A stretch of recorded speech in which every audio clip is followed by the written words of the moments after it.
Row have released this bag called the Margot that everybody is talking about. They're calling it the new Hermes Kelly. I don't know why. You will never see that bag on this corner of the internet. I don't care how much money I have. Hi guys, welcome back to my corner of the internet. In today's video, I really want to talk to you about saving versus splurging. As I'm approaching my mid to late 30s, I'm thinking about items in my wardrobe that really break the bank, respectively, or items that I have saved my money on. And I want to get into some things with you guys. So if you're new here, so am I. My name is Rachel and it's nice to meet you. Let's get into it. So guys, I think we should be saving on basics. And what I mean by basics are your regular tank tops or your plain white crew neck tees. You can still achieve great quality with these items, but you don't necessarily have to spend your month's rent on these. I like to purchase these in bulk, so I'm going to probably purchase mine from COS. They never sacrifice quality, but they are still at an attainable price point. And for example, something like the Row. Now, if I was to give you an idea of what I'm talking about, their plain white tees retail for around £360. Now, just to give you an idea, both t-shirts pretty much look the same. I'm not sure how you can tell the difference, particularly when worn. Usually, these plain white tees are worn under your favorite statement jacket, or eventually they end up being worn to bed.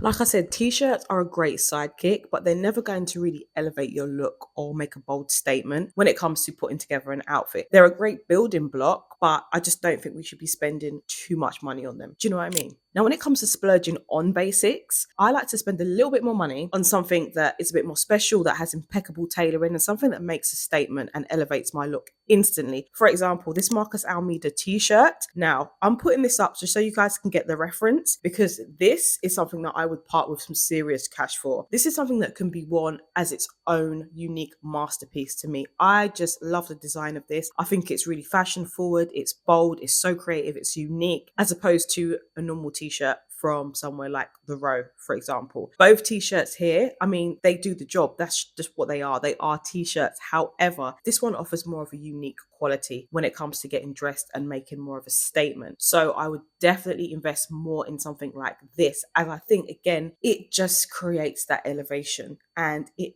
makes your look more interesting and injects character to your look. You know me, guys, I love a white t-shirt reimagined. Anytime a classic has been remade or reconstructed, I'm going to buy it. Maybe it's just my personal preference, but yeah, I would definitely part of my cash for something more like this t-shirt that I've just shown you. There's nothing like it to me on the market at the moment, and for that uniqueness, I'm willing to pay a premium. Moving along to outerwear. When it comes to denim jackets, let's save them for our casual weekends, but let's also save our money too, okay? Yes, denim jackets are a great staple for spring and summer, but you don't have to sacrifice quality when it comes to these pieces, because you can't really tell the difference between something mid-range, vintage, or high-end. And to me, they all serve the same purpose. And from personal experience, I've had so many denim jackets from Diesel to Levi's. And again, they don't really make a statement and they don't elevate your look. They are a great piece to have in your wardrobe. They're very useful, but we don't need to be splurging on these items. And if you ask me, you can find something mid-range or vintage that is just as good as something high-end in terms of quality. And I find that if you are going to splurge, then that's totally up to you. But for me personally, I'm not in the business of hunting for something that is pristine when I can get something just as good at my local thrift store.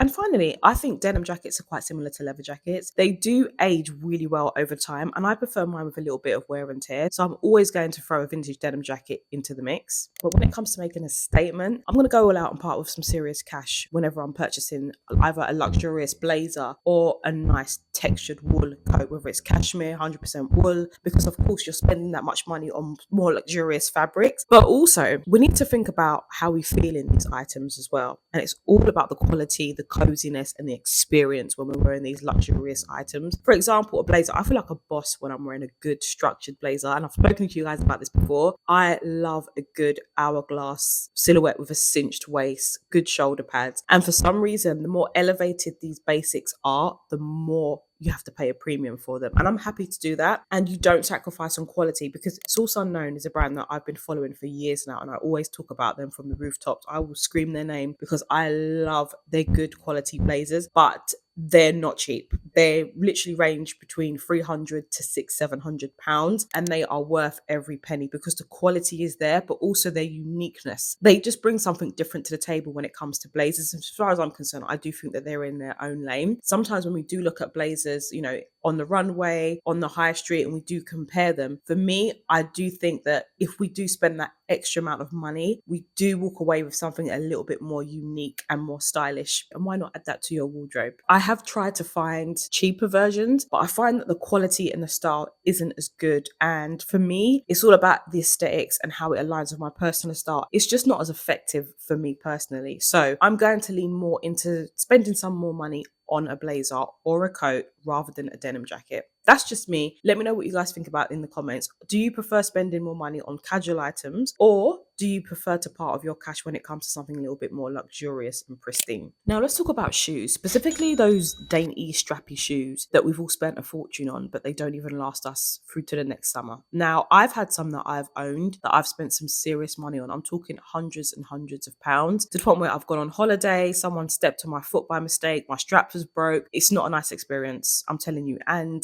I've lost out financially because I can't rewear them. So what I used to do is I just used to just keep them on my shoe shelf, and I just would never select them for any of my outfits, because out of fear, I just knew that they just couldn't stand the test of time, no matter how much money I spent on them. Those heels with those dainty little straps, for me, I don't care how much money you spend on them, eventually they are going to break, or they're going to fray, or they're going to lose their quality. So I don't part with my cash when it comes to those type of heels. I still keep them in my rotation. However, I prefer to shop something more mid-range and on a high street. And I think Zara and Mango are great for those strappy kind of dainty flat shoes. Or if you want a mid-heel, Mista is really great for that. You're not breaking the bank when you purchase a pair of their sandals. However, where I am parting with my cash is a good, solid, sturdy mule, or an ankle boot, or a court shoe. I feel like they can take whatever the world throws at them, and they're more sturdy, like I said, and also they're much more durable. So you're going to get your bang for your buck when it comes to those footwear silhouettes. Now, moving on to loungewear. Why splurge on something where you can still feel comfy and cozy for half the price? And I like some good designer loungewear. The quality is there. However, you can still achieve the same quality with something on the high street. Take Skims, for example. Now, no shade to Kim and them. I love Skims. Like, I purchase Skims. I have Skims in my wardrobe. I've spent the money and they are good. However, these dupes be duping.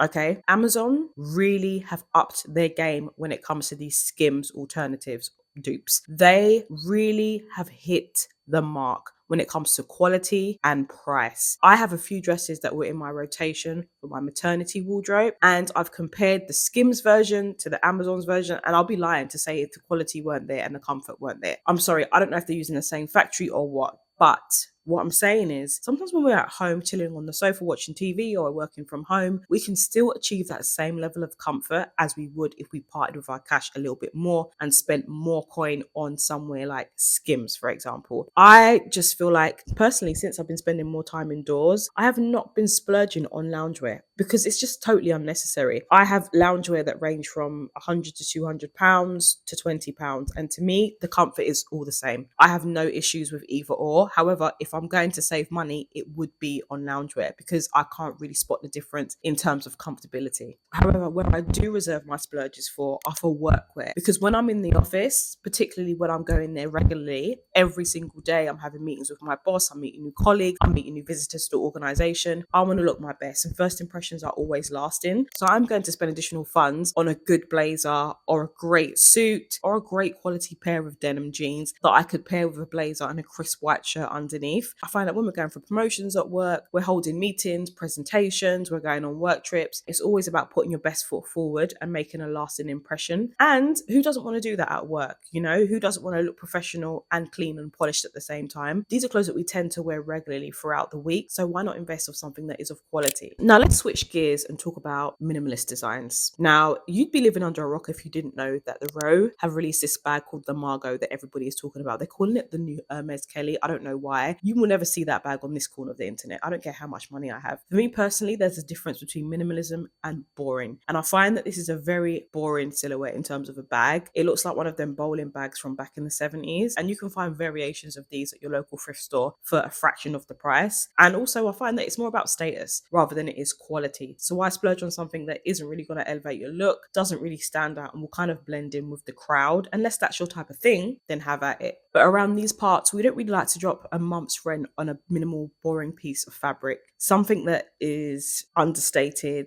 doesn't really make a statement, and is saying nothing. I mean, I've been there, trust me, and I've seriously regretted it. I've fallen for the trend. I've parted with my cash. For what cause? I don't know. I don't know what I was thinking. However, I've wised up since then. Instead, I'd rather spend my money on something that has more substance and way more style than something as bleh as that row bag. I'm sorry, don't hate me. But take my Bottega Team Jodie, for example. She's impeccable. The craftsmanship is there. The practicality is there because the sizing is fantastic. It's suitable for work. It's suitable for a great shopping day. But she's a head turner, if you ask me. The textural quality weaving of the fabric. You can't go wrong with a Team Jodie bag. Any Jodie bag from Bottega, really. You're getting the bang for your buck. Obviously, it is a little bit more expensive, but it's still a statement bag, if you ask me. It's bold. It's unique. When it first came out, I'd never seen anything like it, and I ran and I bought one in more than one color, I'd like to add, and they have both stood the test of time, and they're equally as timeless without the high price tag. Now, to some people they would be really expensive, and I totally can appreciate that, but if you compare the price between the Teen Jodie and the Margot bag, you can clearly see that the math ain't mathing. I don't know why this one is so expensive. Yeah, for me it's given elitism and quite luxury, and those are aesthetics that are not welcome on this corner of the internet. I'm sorry guys, don't hate me.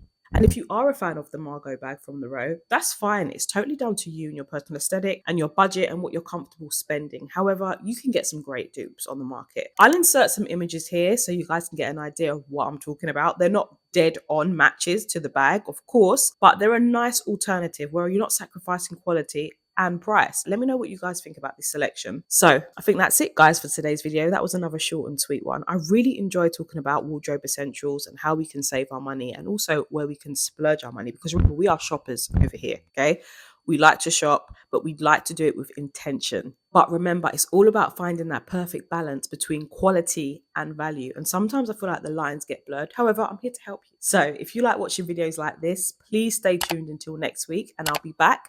But until then, I'll see you in the next one. Bye.